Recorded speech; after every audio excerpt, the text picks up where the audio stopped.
चलिए आज की वीडियो में आप सभी का बहुत बहुत स्वागत है। पिछली वीडियो में हमने मानव में पाचन को पढ़ लिया था। ठीक है, आज हम पढ़ रहे हैं भोजन का पाचन कहाँ कहाँ किस किस प्रकार से किस किस एंजाइम की सहायता से होता है। तो देखिए, मुख गुहा में पाचन भोजन को चबाने तथा लार में मिलाने का कार्य मुख गुहा में संपन्न होता है। लार का श्लेष्म भोजन के कणों को चिकना कर उन्हें चिपकाने में मदद करता है। भोजन के इस स्वरूप को अपन क्या बोलते हैं? बोलस बोलते हैं। यहाँ पे बो ल और स बोलस बोलते हैं। ठीक है, बोलस कहते हैं। लार में उपस्थित टाइलिन व एमाइलेज एंजाइम करीब 30% स्टार्च को माल्टोज में क्या कर देते हैं? चेंज कर देंगे। ये स्टार्च ये पॉलीसेकेराइड इकाई है, मतलब कि बहुत सारी इकाइयों को अपन बोलते हैं पॉली।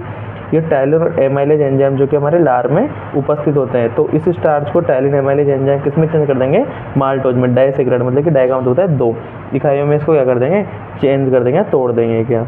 ठीक है, फिर आता है ग्रास नाल में पाचन। ग्रास नाल में किसी प्रकार का पाचन नहीं होता है। ग्रास नाल में उपस्थित भित्तियाँ भोजन को विशेष प्रकार की गति प्रदान करती है, जिसे क्रमानुकुंचन गति जिसके माध्यम से भोजन को आमाशय तक पहुंचाया जाता है क्रमानुकुंचन गति के द्वारा। अब है आमाशय में पाचन। देखिए, आमाशय में उपस्थित जठर ग्रंथियों में मुख्य रूप से 3 प्रकार की ग्रंथियां पाई जाती हैं। पहला है श्लेष्मा ग्रीवा कोशिका, जो कि क्या करती है? श्लेष्मा का स्त्राव करेगी।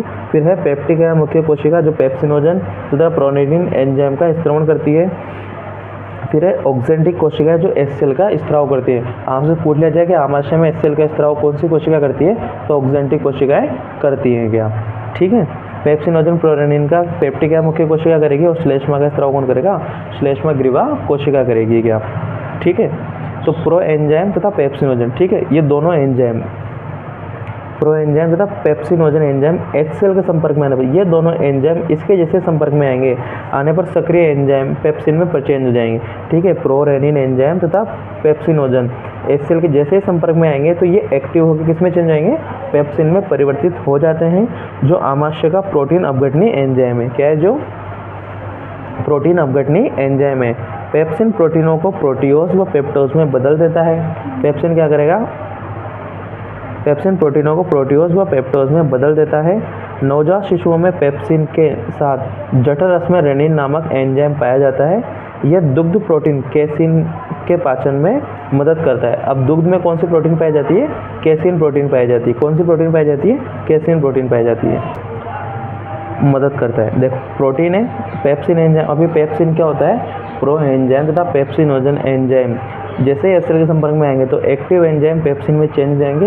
यह प्रोटीन को क्या कर देगा? प्रोटियोज तथा पेप्टोज में बदल देगा।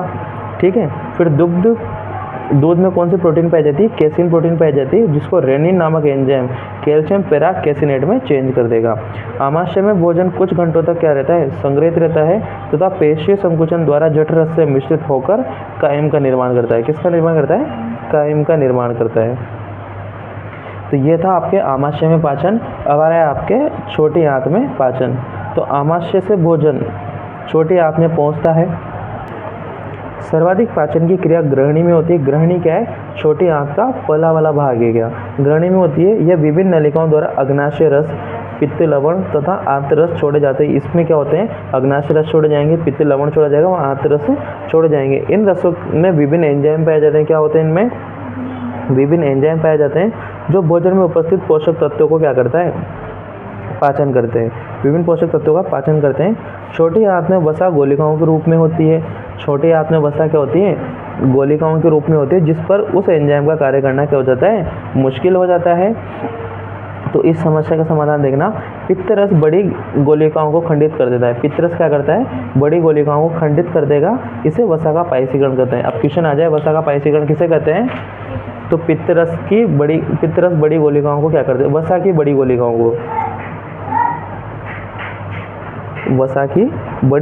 को क्या कर देता है? खंडित कर देता है। इसे अब क्या कहते हैं? वसा का पायसीकरण कहते हैं। और साथ ही लाइपेज नामक एंजाइम को भी क्या करता है? ये सक्रिय करता है। कौन? पित्त रस। अग्नाशय रस देखना।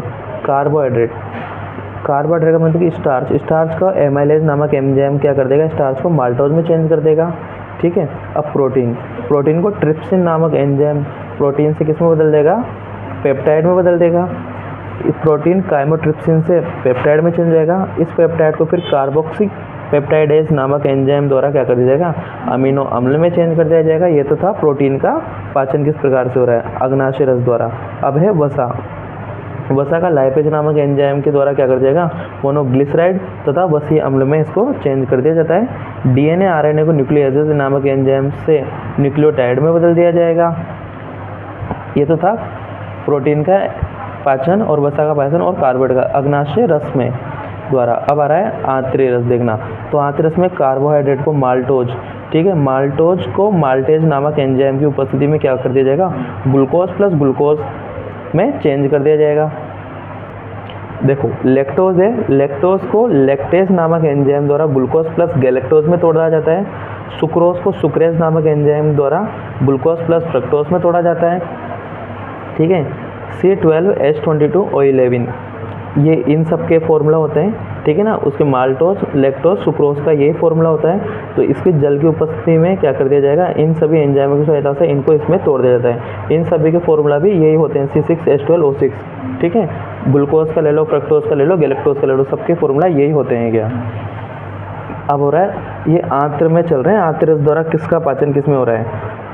अब वसा का पाचन देखना। वसा का लाइपेज नामक एंजाइम द्वारा क्या किया जाएगा, वसीय अम्ल प्लस ग्लिसरॉल में इसको चेंज कर दिया जाएगा। फिर डाइपेप्टाइडेज आएगा तो उसको डाइपेप्टाइडेज नामक एंजाइम के द्वारा अमीनो अम्ल में चेंज कर दिया जाएगा। फिर न्यूक्लिक अम्ल को न्यूक्लिएज नामक एंजाइम द्वारा न्यूक्लियोटाइड तथा न्यूक्लियोसाइड में चेंज कर दिया जाएगा। और इस न्यूक्लियोसाइड को फास्फेट नामक एंजाइम द्वारा नाइट्रोजनी क्षार व राइबोज में चेंज कर दिया जाएगा। ग्रहणी में सरलीकृत पदार्थ छोटी आंत के शुद्रांत तथा अग्र शुद्रांत भाग में अवशोषित किया जाता है।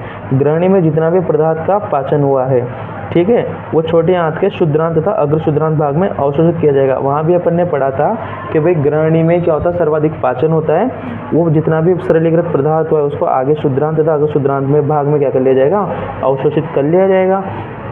अवशोषित भाग को विभिन्न कोशिकाओं की सहायता से रक्त में पहुंचा दिया जाएगा। फिर क्या किया जाएगा, उस जितना भी लिक्विड फॉर्म में बना है उसका अवशोषण करके उस अवशोषित भाग को क्या विभिन्न कोशिकाओं की सहायता से रक्त में पहुंचा दिया जाएगा। क्या आपके लास्ट है बड़ी आंत में पाचन। देखिए अपचित तथा अनावश्यक पदार्थ शुद्रांत से बड़ी आंत में जाते हैं। बड़ी आंत का मुख्य कार्य जल तथा खनिज लवण का अवशोषण करना है। क्वेश्चन आ जाए बड़ी आंत का मुख्य कार्य लिखे तो जल तथा खनिज लवण का अवशोषण करना होता है और शेष रहे अपचित पदार्थ का क्या है, उत्सर्जन करना है। क्या ठीक है। छोटी आंत की दीवारों पर सूक्ष्म उंगली नुमा प्रवर्ध पाए जाते हैं जिन्हें रसांकुर या सूक्ष्म रोम कहते हैं। कई बार क्वेश्चन आया रसांकुर क्या होते हैं, तो छोटी आंत की दीवारों पर सूक्ष्म उंगली नुमा प्रवर्ध पाए जाते हैं जिन्हें क्या बोलते हैं, सूक्ष्म रोम या रसांकुर कहा जाता है। इसमें उपस्थित रक्त कोशिकाओं द्वारा शर्करा तथा अमीनो अम्ल का अवशोषण होता है, जबकि लसिका वाहिनी द्वारा वसीय अम्ल तथा ग्लिसरॉल का अवशोषण होता है। इसमें उपस्थित रक्त कोशिकाओं के द्वारा शर्करा, ठीक है, अमीनो अम्ल का अवशोषण होगा, जबकि लसिका वाहिनी द्वारा वसीय अम्ल व ग्लिसरॉल का अवशोषण होता है। तो इसी के साथ ये आपका पूर्ण रूप से पाचन कंप्लीट हो गया। ये क्लास 10, 11, 12 तीनों क्लासों के लिए बिल्कुल परफेक्ट नोट्स हैं। तो इस वीडियो को आप बिल्कुल बार बार देखिए जब तक आपको समझ में आए। आई होप आपको समझ में आ जाएगा एक ही बार में। पिछली वीडियो को जरूर आप देखते रहिए क्या, और चैनल के साथ बने रहिए और अपना प्यार इस पर बनाते रहिए। धन्यवाद।